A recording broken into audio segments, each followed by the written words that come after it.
Ibinunyag po ng pamilya Kiram ang plano umunong pagpapatapon sa kanila ng gobyerno ng Pilipinas sa Malaysia.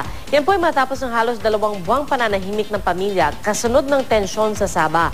May ulat on the spot si Sherian Torres. Check! Matapos ngayon 2 buwang pananahimik, muling humarap sa media itong kampo ni Sulu Sultan Jamalul Kiram III. Kung ibabase sa mga nangyayari sa isyu ng Sabah, kung saan inilabas ng National Bureau of Investigation ang rekomendasyong kasuhan ng conspiracy to war ang mga Kiram, tila dumidiretso raw ang daan patungo sa nalalapit na pagpapatapon o pagpapa-extradite sa mga Kiram sa Malaysia. Sabi ni Sulu Princess Jaisal Kiram, nakakatanggap daw sila ng mga impormasyon sa planong ito na Malacanang, na sinimulan daw ng gobyerno sa pag-iitsapwera kina Pastor Boy Saicon at dating National Security Advisor Norberto Gonzales at pagtitira lang sa mga Kiram sa listahan ng mga kakasuhan ng gobyerno.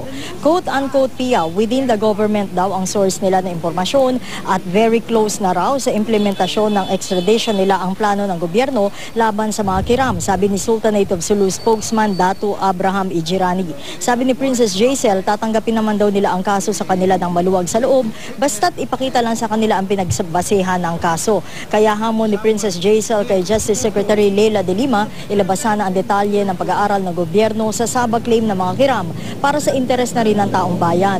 Sa ipinatawag na press briefing ng Sultanato ng Sulu sa Maharlika Village dito sa Taguig, muling nanindigan ang kampo ni Sultan Kiram III na pag-aari nila ang Sabah. Ang Violence Against Crime and Corruption agad nagpahayag ng suporta sa Sabah claim ng mga Kiram. Si Sultan Kiram III, ito naman ang iniwang mensahe para kay Pangulong Noynoy Aquino. Mr. President, huwag mong kalimutan na ako'y Pilipino rin. Mas nauna pa akong Pilipino kaysa iyo. Ang katotohanan, wala pa kayo, Pilipino na kami. Ang mga Muslim sa Mindanao. Wala pa ang Pilipinas, mayroon na ang Sultanate of Sulu. Kaya nga, minulit ko, Mr. Presidente, this is my only message to you. Please, tulungan mo naman ang kalahi mo.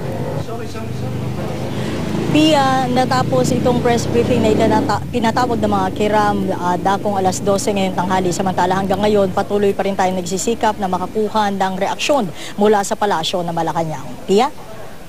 Maraming salamat, Sherian Torres.